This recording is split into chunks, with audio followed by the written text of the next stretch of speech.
It was a dark and stormy night at the Sonic Boy household.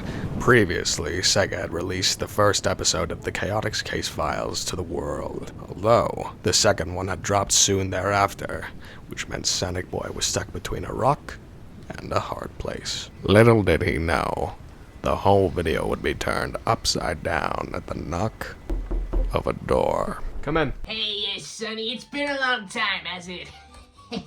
Well, I've been off on my own adventures, but you could get a spin-off video in the future. I'm just telling you, it could be a really good business opportunity. Sit down. What? You heard me. I said sit down and on the chair, please. I'm not sitting in that thing. It'll be weird if you bring another person in, especially a girl. You two get on the bed, do whatever you kids call it nowadays. Sit down on the chair! Yeah, okay, fine. Hold on, give me a second. Oh, drop the hat. Ow, my back, okay, got it up. And so resumes my long trek to the chair. Bit of an odd choice to not have a hat there, but maybe that's something you don't want the viewers to see. Maybe something offensive, inappropriate, controversial. Who knows? Says, when'd you have a Bible? A lot has changed since you've been gone. Very freaking clearly, I thought you were a Patriots guy. Where have you been? Like I told you, off on my own adventures. Come on, kid, pay attention. Again, it could be a good spin-off. Oh, come on! Okay, fine, I got arrested. How was I supposed to know I had to pay my taxes? You're an idiot. I'm not agnostic. That's not even remotely close to... Okay, you've at least heard about the release of the Chaotix Casefiles, right? The Epstein files? Yeah, I've heard of them. Really weird how they were all redacted, though, huh?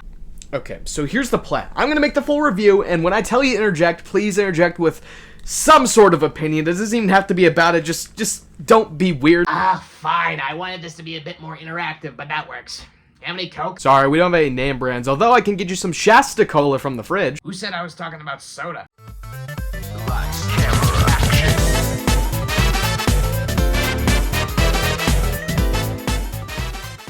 Before we get into the review, make sure to like and subscribe because we're trying to 5,000 subscribers whenever we do that, and the likes really help me on the algorithm. Also, I live stream every Saturday at 11 a.m. PST and 2 p.m. EST until February 21st with Sonic Boy live stream number 100. Please come check it out. We always have so much fun. I know, it's taken me a little bit to get around to reviewing these first two episodes, but, I mean...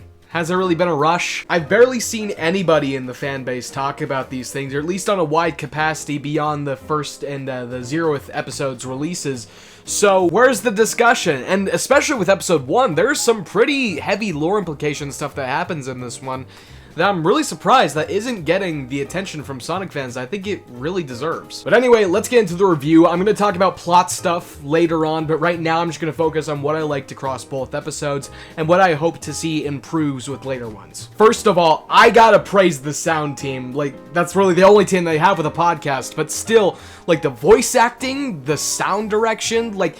literally everything about this podcast sounds great. So far, the only performance that I take issue with is Colleen O'Shaughnessy as Charmy. She sounded great in Sonicers and Crossworlds. I don't know what happened in between there and then, but now it just sounds like she's doing a higher pitched Tails, which technically is what she did for Charmy back then, but at least it was a lot more distinct than this is. Like, there's no rasp, it's literally just Tails' voice, but higher. Which kind of sucks, because Tails is in episode 1, and I can see the general audience getting really confused as to why is Charmy talking both times, or why does this person sound really close to Charmy? It just sounds weird, and I really hope that's not how Charmy sounds in the next mainline game, or wherever he appears next. But I gotta say this, Mike Pollock, Roger Craig Smith, whoever voices Vector, I know I made a big stink about it in the last video, and SBO, you know, everyone here sounds good.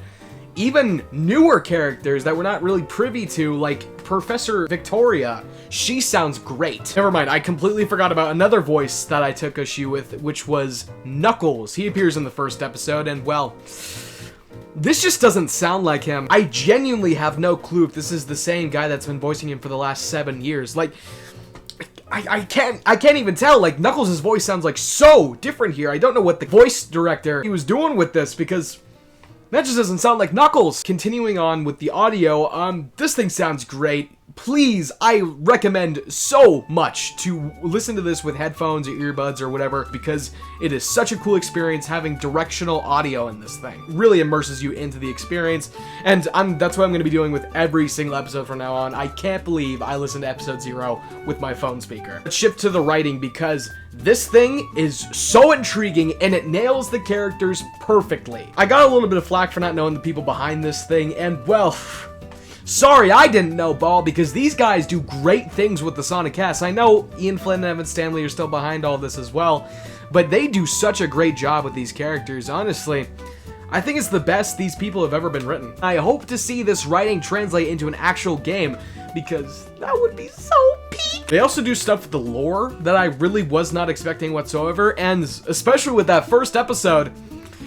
Okay, I'll concede, maybe we will be getting an Unleashed remaster this year. I'll talk about that specific aspect when we get into the plot of the podcast, but the only thing I really took issue with on the writing is how Professor Tori is characterized and how she's written. A couple of contradictions with that one Tails Tube episode. For a bit of context, in that episode, Tails kind of makes a fool of himself, and while even though Professor Tori stuff is completely, like, just, I don't believe it whatsoever, like, it's just such bad writing there, it, like, turned their relationship backwards, as if that had never happened. These two are still buddy-buddy, you know, she respects him as a well-renowned scientist. I just don't get it. Like, I thought those Tails Tube episodes were supposed to be canon, and obviously such a big shift, I think, wouldn't be noticed by more people, but I really haven't seen anyone bring that up. Although, of course, I haven't seen much discourse for this episode in regards to that anyway, so. But yeah, overall, this thing is great. Like, I don't see any way how this couldn't have been peak, so it's obviously a 9.5 out of 10. There's a couple things I'd change, but I don't think we can do that now. We'll just have to see how it progresses. But anyway, let's get into the plot. Episode 0 starts off with Vector just practicing his detective voice, which we hear throughout the series. Sounds great. I don't know what he's on, but let him keep cooking, because that thing sounds great. After Vector's done taking out the bathroom to practice his voice, Sonic comes to the door after a little bit of back and forth between the agency, and he finds a mysterious box on the door. At least this is from what I can remember, by the way. And then they go and beat a badnik and stuff like that. And then they run off to see what Eggman's up to, I think.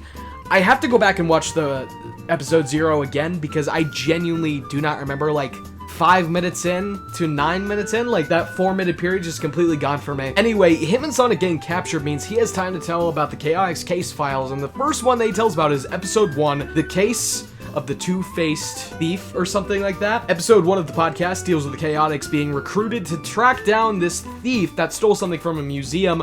We get introduced to a new character, which I cannot bother to remember the name of, but they're the museum head of security, I think. Anyway, they know where to go. They go up to Angel Island. Knuckles, with the weird sounding voice, tells them they don't know, and we actually get a Knuckles Chaotix reference here, but he just shakes it off like, yeah, no, don't remember that, which might be just a fourth wall break to the fact that no one knows about Knuckles Chaotix besides, like, hardcore Sonic fans. I'm kind of annoyed by that, especially because of how much of a push there's been to acknowledge previous events in the Sonic series within external media.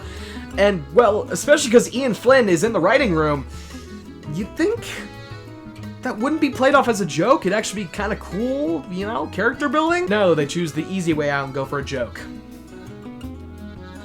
don't know, it's just kind of lame. Anyway, they go back down. They get a call from Tails about Professor Victoria and how she's coming. We haven't seen this character since the 2025 Tails Tube episode, I think. Or at least sometime before that, maybe? They showed her off all the way back in 2021, and only now, like 4 to 5 years later, she's actually becoming relevant to the series, and I just don't buy that whatsoever. They must have had bigger plans for her in Sonic Frontiers or something like that, but then they had to pivot from that because, well, something went wrong in development. No, I just kind of find it weird that they're pushing her now, of all times, especially because the next mainline game, I would have to assume, is coming 2027, which would be the perfect spot to introduce her, but they do it now with an Unleashed remaster potentially coming, so I don't know. We'll have to wait and see, though, because I do think this is going somewhere big. Anyway, she comes to the front door of the Chaotix, and she goes over what that missing artifact was. It's something related to the Gaia Temples. And then she goes over, like, the 5 generations of Sonic history. I'm an archaeologist specializing in artifacts of arcane power across the 4 great civilizations. Are we one of those? We're in the 5th and current one. Very astute, Mr. SBO, was it? I don't think we've ever had like a concrete timeline for Sonic's history, or at least everything before the classic games. So to have something like this here, like a generational format, I think that's really cool. I don't think they're gonna do anything with that, but of course we'll have to wait and see. Obviously, we still have however many episodes of this podcast left to go, so hopefully there's something good in there. And then Professor Victoria goes on and says, I might have one more final tip for you, and she mentions Rouge, and the theme song kicks in. You know, I love that theme song! Woo! I really do love that theme song. I think that thing's great. I can't believe I didn't mention that in the audio section. This thing has such good music. It's insane how much good music there is in here. Maybe some background music I'd use for my own videos. But, yeah, it's great.